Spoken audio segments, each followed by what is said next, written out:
கோவை கிணத்துக்கடவு அருகே ஓட்டுநர் கட்டுப்பாட்டை இழந்து ஓடிய கார் அடுத்தடுத்து 5 இருசக்கர வாகனங்கள் மீது மோதி விபத்து ஏற்பட்டுள்ளது. இதுகுறித்த விரிவான தகவலை செய்தியாளர் தென்னிலவனிடம் கேட்கலாம்.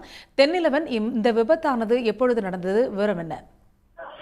நிச்சயமாக. அதாவது கோவை விமான நிலையத்திலிருந்து பொள்ளாச்சி நோக்கி சென்ற சொகுசு கார் ஒன்று தாமரைக்குளம் அருகே வரும்போது கட்டுப்பாட்டை இழந்து முன்னால் சென்ற கிட்டத்தட்ட ஒரு 6 இருசக்கர வாகனங்கள் மீது மோதி சாலையில் கவிழ்ந்து விழுந்தது. இந்த விபத்தில் பாத்தீங்கன்னா இருசக்கர வாகனத்தில் சென்ற 6 பேர் படுகாயமடைந்தனர். அதில் ஒருவர் சம்பவ இடத்திலே உயிரிழந்த நிலையில் 3 பேர் சுயநினைவின்றி ஆம்புலன்ஸ் மூலம் பொள்ளாச்சி அரசு மருத்துவமனைக்கு எடுத்து செல்லப்பட்டிருக்கிறாங்க. தற்போது கிணத்துக்கடவு போலீசார் வழக்கு பதிவு செய்து விசாரணை மேற்கொண்டு வராங்க.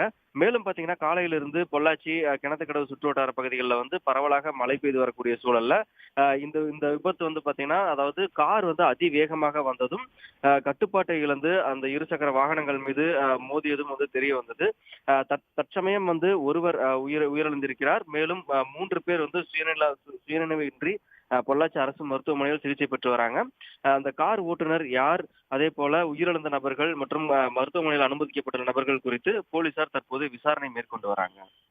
உடனுக்குடன் செய்திகளை தெரிந்து கொள்ள சன் நியூஸ் பெல் ஐகானை கிளிக் பண்ணுங்க.